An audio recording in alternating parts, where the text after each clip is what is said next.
强奸就强奸呗，还把人给杀了，不杀能行吗？不杀他不去告他。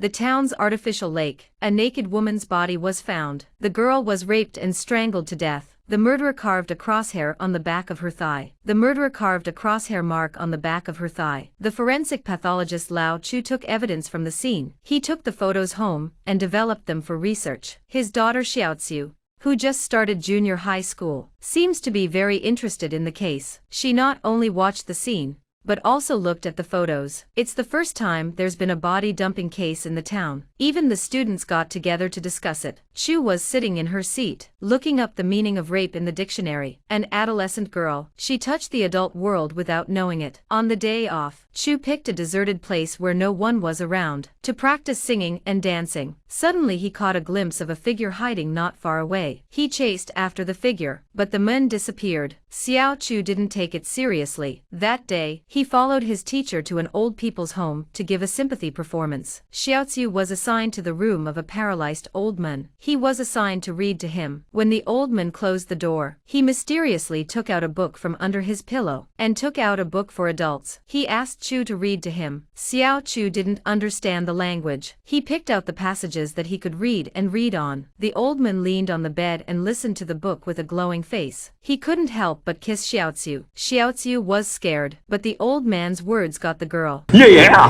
好好给你写一个评语，这可是咱爷儿俩的秘密，可不行让别人知道啊。 So Chu didn't tell her teacher, but on the way back, I couldn't help but tell my best friend, Yuki. At first, Yuki joked about it. He said it was because she was pretty. Then he realized, this old man is not the rapist and murderer, right? Yuki's words made Chu suspicious. He went to the home the next day. He asked the grandmothers for information. He learnt that the old man was not paralyzed at all. He was just lazy and pretending to be sick. Xiao Chu rushed to the police station to look for his father, but he heard that the murderer had been arrested and was being interrogated. In the interrogation room, several policemen were gathered together. They were staring at the simple-looking man in the chair. The man was originally a beggar, but he was peeping into the women's toilets while he was working. The police immediately decided that this man was the murderer, so they brought him to the police station for interrogation. The man confessed everything, but Chu felt something was wrong. He asked him where the murder weapon was, but his colleague, Zhang, took a knife from a drawer. He took a knife from a drawer. He said he found it in the murderer's well. 这把刀你多少钱买的7万，多少17，什么37。Seeing the man's ambiguity, and saw the wound on his wrist, Chu understood. He was beaten by Zhang again. Lao Chu was unhappy with the way he handled the case. Old Chu had long been dissatisfied with the way he handled the case. They had a fight right away. Unfortunately, Chu is only a forensic scientist. He's a man of few words. In order to solve the case as soon as possible, accepted what Zhang did, Chu left angrily, unexpectedly. What happened next soon verified the suspicion of Lao Chu. The old man told the little girl to close the door. Then he handed her a thick adult book. The girl had just started junior high school. Although she could read, she didn't know the language. She stumbled through the book. The old man's face lit up with joy. He was so excited that he hugged the girl. He took a bite out of her. 傻妮儿，爷爷那是喜欢你。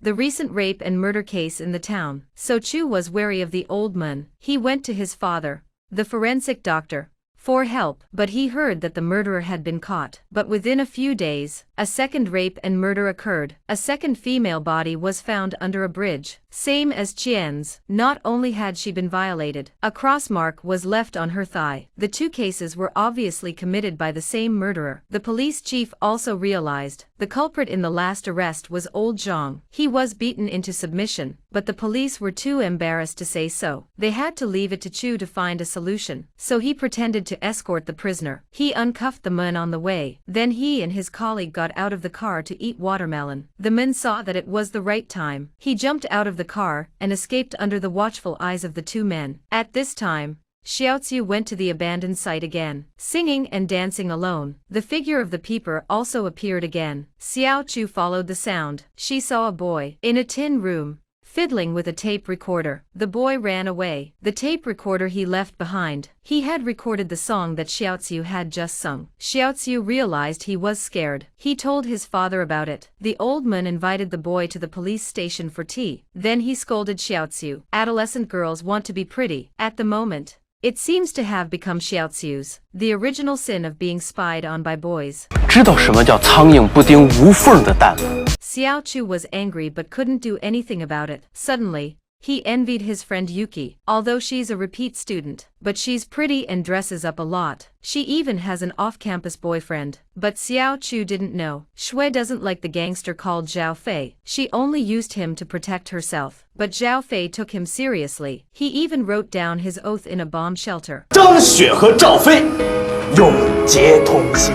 At that moment, Zhao Fei had no idea. This graffiti almost made him became a serial killer. Xiao Chu followed Shui every day in order to be fashionable, went to the hair salon and got a big perm. Xiaoziu, who was watching, was tickled by it, so she couldn't resist the temptation. She tried it herself with her bangs. The result is that Xiao Chu found it was a far cry from what he had imagined. He was so angry that he grabbed the scissors and cut those curls cleanly. 这下你满意了，可以更好的衬托你了。 Chu felt that Yuki had made a fool of himself, so she wanted to get back at him during class. He deliberately woke up Yuki, who was asleep. The teacher asked him to go up to the stage and write. Yuki, who didn't know what was going on, got up immediately. The teacher was furious. Yuki knew it was Chu. Even when he was punished, he wouldn't stop. He kept poking Yuki's back with a broom. The teacher soon found out about the two of them. Yuki picked up her backpack and left. She didn't show up in class for a few days. She went to her family, but they weren't home. Even Zhao Fei was looking for her. Where did Yuki go? A little girl walks into a shop. She points to the adult lingerie on the wall and said she wanted to buy it. But the clerk just looked her up and down with contempt, bent down and pulled out a plain vest. The girl turned around and left. His friend, Snowy, was already wearing adult lingerie. Chu wanted to be like him, although her body hasn't started to develop yet. But the bud of love has already appeared. A boy suddenly entered Xiaoziu's world. The boy liked to listen to her singing, so he watched from the shadows and caused a misunderstanding. Song received a love letter from the boy. After a heavy rain together, they got closer. The boy began to accompany him more often. They practiced their songs in a secret base. That day, the boy took him to a friend's house to record a song, but when he got there, the boy's friends were watching a bad film in the theater. Xiaoziu hid in the next room. When the police arrived suddenly, they confiscated the tapes. They took away all the people in the room, and Xiaoziu was in trouble. When Chu came to take his daughter home, he was furious again, just when the old song was struggling. When he was struggling with his adolescent daughter's education, he was greeted by neighbors outside. There was a third murder case. A woman's body was found in an air raid shelter. The police immediately identified. This is Yuki, who's been missing for days. The police came to the school. They asked for Xiaoziu, but she didn't know what they were talking about. She could only tell the police. She's a loner. She's only close to Zhao Fei, a gangster from outside the school. They seem to be dating. The air raid shelter is their dating place. That's a big clue. Although the girl's body is highly decomposed and unrecognizable. But other than Yuki, no one else has disappeared lately. There's no one else. That's how the police came to the conclusion. The police concluded that Shui was murdered, and the murderer is Zhao Fei. What's even more coincidental, the blood extracted from the body was tested, was the same blood type as Zhao Fei's. This confirms Zhao Fei's suspicion. But Chu couldn't agree. She had curly hair before she disappeared, but the corpse had straight hair. Shui's father, Zhang, rushed over. He thought Chu was blocking their arrest. They clashed. The chief stopped them. He blamed Zhang for his daughter's disappearance. The father didn't even look for her. Sue went from barbershop to barbershop, but all of them said they hadn't seen any girls coming in to straighten their hair recently. Doesn't that mean the body wasn't Shui at all? But Zhang couldn't wait any longer. He pushed Zhao Fei to the scene of the murder. Zhao Fei couldn't stand the pressure and confessed. Life in the town seemed to have returned to normal. But at that moment, Xiao Chu received a postcard. She received a postcard from Hainan. The handwriting on it looks like snows, and the scenery on the back is exactly the faraway place that Shui once mentioned. 2 months later, Zhao Fei was released due to lack of evidence, and with the development of DNA matching technology, it took 24 years for the murderer to be caught. The film doesn't identify the murderer. Instead, the film is filled with the many temptations and dangers. There are many temptations and dangers in a girl's daily life. I wish every girl would not be afraid. Standing in the sun in a floral dress. May every child not have to worry. What's out there in the dark?